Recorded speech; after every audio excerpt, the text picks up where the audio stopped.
चलिए आप सबका स्वागत है एक बार फिर लैपिड 30 के अंतर्गत 29 दिसंबर की क्लास में, जिसमें चलते पहले क्वेश्चन की ओर टू इज डायरेक्टेड। पहला क्वेश्चन है अपना, no sooner does the peon ring the bell than the students go their classes. No sooner, न केवल, हिंदी में अपन इसको बोल सकते हैं न केवल, या जैसे ही, बजाय ही नहीं। तो no sooner does the peon ring the bell, peon ने घंटी बजाई ही नहीं, than the students go to their classes, और वैसे ही स्कूल क्लास में जो बच्चे क्लास में चले जाते हैं, जैसे बजाते हैं वैसे क्लास में चले जाते हैं। एस टू एस, इसको करना क्या है, rewrite the sentence using as to as. No sooner की जगह एस टू एस का इस्तेमाल करना है। तो आपको पता है कि नो सूनर डज नॉट का इस्तेमाल होता है, इसलिए इसमें वर्ब की फर्स्ट फॉर्म होती है, ऐसे ही ऐसा ही लगता है। लेकिन जैसे हम नो सूनर की जगह एस टू एस का यूज करते हैं, वैसे ही वर्ब में एस या एस लगा सकते हैं कंडीशन के हिसाब से, आई वी एस सी पे टी या किसी लैब के साथ।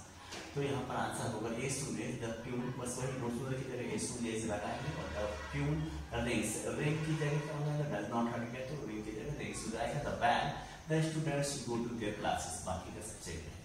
अगले क्वेश्चन की ओर चलते हैं। No player in the team is so tall as Mohan. Team में कोई भी इतना ऊंचा नहीं है जितना कि मोहन है। Derive the sentence using superlative degree. Superlative degree मतलब सबसे बेहतर बताना, ये पॉजिटिव डिग्री है। कंपैरेटिव किसी एक से किसी अन्य से बेहतर बताना, तो ये पॉजिटिव डिग्री है, इसका सुपरलेटिव में प्रयोग करेंगे। तो Mohan is the tallest player in the team. Mohan जो है पूरी टीम का सबसे बेहतर खिलाड़ी है। और if he does not have time he will not help. अगर उनके पास टाइम नहीं है, यदि उसके पास टाइम नहीं है तो वह आपकी मदद नहीं करेगा।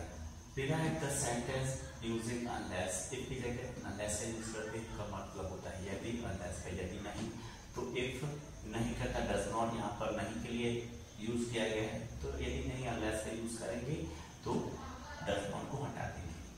वही करते हैं अपन, unless he has time he will not help you. यहाँ पर सीधे सीधे डज नॉट हट गया है और अनलेस लग गया इसकी जगह पे। अगला क्वेश्चन है, I don't know who made this mistake. मैं नहीं जानता, या मुझे नहीं मालूम, मैं नहीं जानता ये किसकी मिस्टेक है, किसकी गलती है। Identify the underline classes. इसमें क्लास को आइडेंटिफाई करना है, पहचानना कौन सी क्लास आपको पता है, noun class, adjective class, adverb class. तो यहाँ पर हमको इससे पता चलता है वो पार्ट को क्या है। तो इसके आगे जस्ट अपन को देखना है कि ये वो है। इस वो के पहले क्या है, ये वो के पहले नो है क्योंकि ये वर्ब है। अगर इसके पहले चाहे वो वाट हो या रिवर हो, है ना, वाट एवर हो, जो भी हो, उसके पहले यदि यहाँ पर अपन देखते हैं, जो भी यहाँ पर देखे अपन को, उसके पहले देखते हैं कि यहाँ पर वर्ब है या नाउन है। जैसे कि ये वर्ब है, वर्ब है तो हमारे ये क्या होगा, ये नाउन क्लास होगा। यदि इसकी जगह होता है डोंट नो यू, मैं आपको जानता हूँ, तो यू होता, नाउन हो जाता, तो ये एडजेक्टिव हो जाता है। यहाँ पे क्लास सिर्फ इतना देना है, यहाँ पर वर्ब है तो यहाँ पर नाउन होगा। यहाँ पर यदि नाउन आ जाता है साथ में इसके पहले, रूप के पहले, तो क्या हो जाएगा, एडजेक्टिव हो जाएगा।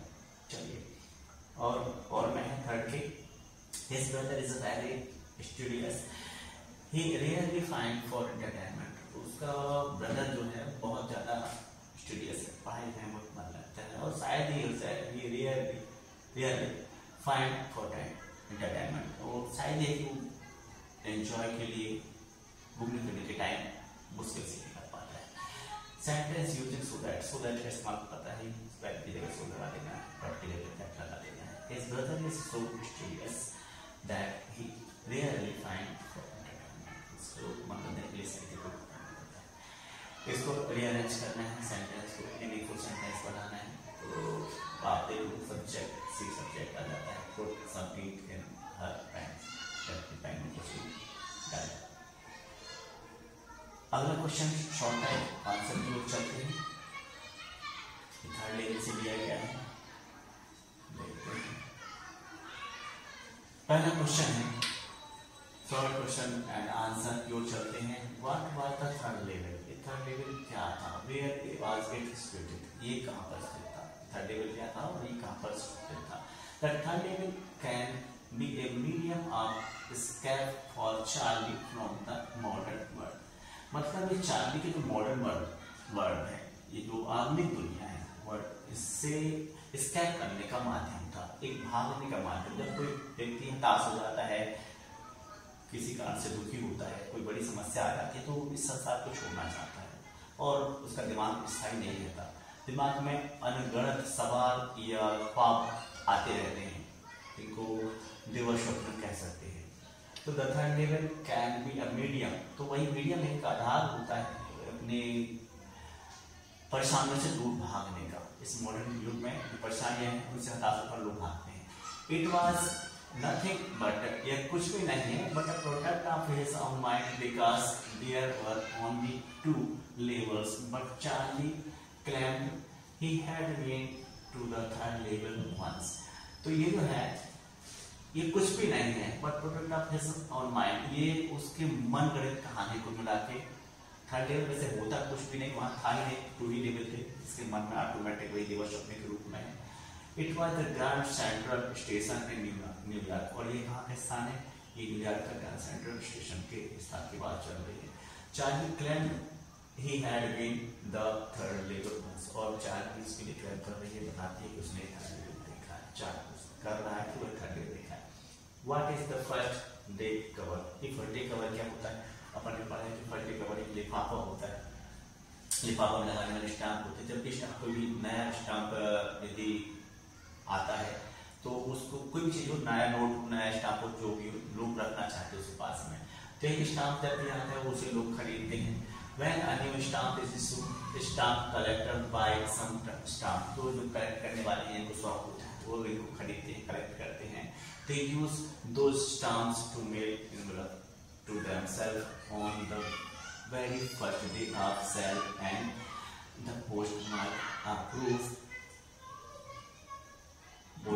proves the date. तो क्या करते हैं वो लोग, इसमें एनवेलप में ऊपर लगाने के लिए, और वो जो लिफाफा होता है स्वयं के पते पर भेजा जाता है, themselves on the very first, जितने जल्दी से जल्दी, जैसे नया स्टाम्प आया उस नए स्टाम्प के साथ पहला लिफाफा चाहते हैं कि हमारे लिए आए फर्स्ट स्टाम्प पे। Seal and postmark proof the date, और उस पर डेट भी डालते हैं कि जिस तारीख को वो जनरेट हुआ था उसी तारीख को अपने लिफाफा आया। Envelope is called first day cover, और इसे फर्स्ट डे कवर के रूप में रखा जाता है। दे आर नेवर ओपन, और इस लिफाफे को खोलते नहीं, कभी नहीं खोलते, क्यों? Only a blank paper is inside the envelope, उसके अंदर होता कुछ नहीं, सिर्फ पता भेजा जाता अपने पते पर कि पहले दिन ही जब भी जनरेट हुआ था स्टाम्प, उसी दिन पे हमारे यहाँ पते पर ये लिफाफा आया जिसमें स्टाम्प लगे, वो खाली होता है। अगले क्वेश्चन को चलते हैं। How did Charlie enter the third level, और चार्ली कैसे एंटर करता है थर्ड लेवल पर, उसके बारे में है। One night in the month of summer, गर्मी के दिनों की रात की बात है। Charlie work late get his office, काफी देर तक ऑफिस में काम किया, इसके बाद and he was in hurry to get home to Louisa his wife, और जल्दी में था अपनी वाइफ से घर जाने के लिए, मिलने के लिए। So he decided to take the subway from Grand Central because it was faster than the bus, और उसने सबवे के मार्ग से जाने का निश्चय किया, जो कि ग्रांड सेंट्रल के हिसाब से देखा जाए तो इसको शॉर्टकट रास्ता बोल सकते हैं, तरीका था जो बस से ज्यादा जल्दी से पहुंचा सकता था, तो उसने पैदल रास्ता निकालना चाह दिया।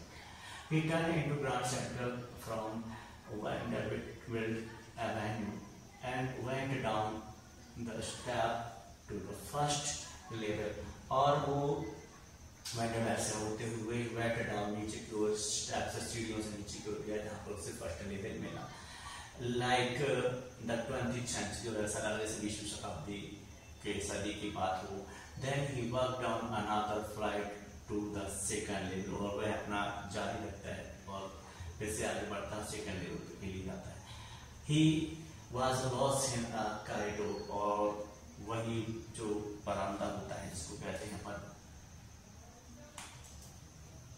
वही चलते चलते बरामदे में अपना रास्ता भूल गया। But kept on walking as it began angling a left and slanting downward, और वो अपने जैसे रास्ता भूल जाता है, बट केप्ट ऑन वॉकिंग, और अपनी यात्रा को जारी रखता है, अपना पैदल चलना जारी रखता है।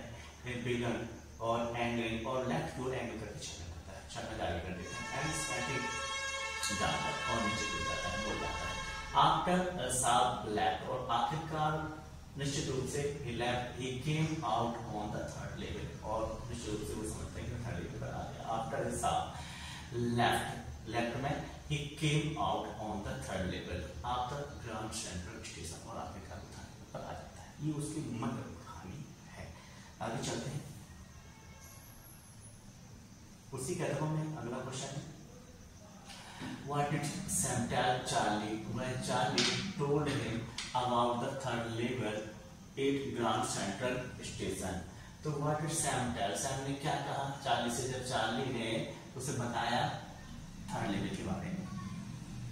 He said that Charlie was not happy. उसने कहा चार्ली जो है खुश नहीं था with his life and it was a walking dream wish fulfilment और चार्ली अपनी लाइफ से जो है खुश नहीं था, ये उसका ड्रीम है, दिवस स्वप्न जिसको करने का है वही है, चलते फिरते आदमी देखता है उसे कंप्लीट करने चाहता है। He also explained that the modern world was full of insecurity, fear, war and worry. Why? Charlie wanted to escape from it और उसने ये भी एक्सप्लेन किया कि इस आधुनिक युग में, इस आधुनिक समय में जो world was full of insecure और जो भी लोग हैं इनसिक्योर, सुरक्षित नहीं है, किसी प्रकार से फियर से, किसी समस्या से, किसी कभी से दुख से, वार से, लड़ाई से, किसी प्रकार की चिंता से कोई ना कोई परेशानी होता है। Charlie wanted to escape from it और इस कारण से चार्ली इससे भागना चाह रहा था, इस सबसे छुटकारा चाह रहा था। His friends agreed and said that